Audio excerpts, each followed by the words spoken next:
శత్రువులు ఉంటారు. ఎవరెవరు ఏ ఏ రూపంలో ఉంటారో మనకు అర్థం కాదు. ఎవరు మనకు మిత్రులో, ఎవరు మనకు శత్రులో అర్థం కాదు. ఉంటారు శత్రువులు. కానీ శత్రువులు ఉండడం తప్పు కాదు. కానీ శత్రువులు సంతోషించకూడదు. మన శత్రువులు మన విషయంలో సంతోషిస్తున్నారు అంటే అది మనకు అపజయమేనండి. శత్రువులు 100 మంది, 1000 మంది, లక్షల మంది ఉండి తప్పేం లేదు. కానీ ఆ శత్రువులు వాళ్ళ శత్రువుల తలలు మీ ముందు ఎత్తబడకూడదు. శత్రువులు మన ముందు అతిశయించకూడదు.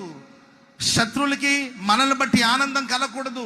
శత్రువులకి మనల్ని బట్టి ఉత్సాహం కలగకూడదు. దావీదంటే, నేను నిన్నే నమ్ముకొని ఉన్నాను ప్రభువా, నన్ను సిగ్గుపడనీయకు. నా శత్రువు నా విషయంలో ఉత్సహించకూడదు. ఉంటే ఉంటాడు ఎక్కడో ఒక చోట. కానీ వాడు నన్ను బట్టి, నా పతనాన్ని బట్టి, నాకు జరిగిన నష్టాన్ని బట్టి వాడు సంతోషించకూడదు, ఉత్సహించకూడదు. గనక నిన్నే నమ్మాను ప్రభువా, నన్ను సిగ్గుపడనీయకు. నేను నిన్నే చూస్తున్నాను, నీ తట్టే తిరిగాను, సిగ్గుపడకుండా నన్ను కాపాడండి. స్తోత్రం చెప్పండి.